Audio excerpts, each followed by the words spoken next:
Good morning guys. Ngayon guys ay trinit ko ang sarili ko. Kumain ako ng halo-halo dyan. Pagkatapos nag-grocery, then namalengke. Yun lang.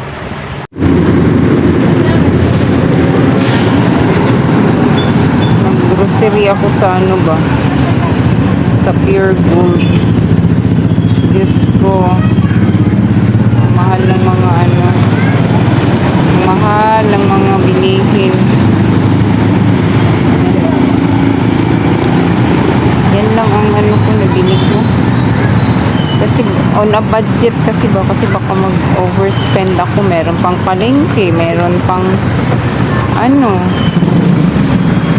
Iba pa ang grocery, palengke, sa gulay, sa isda, karne. Ay naku. Yan, saan ang hustisya nito?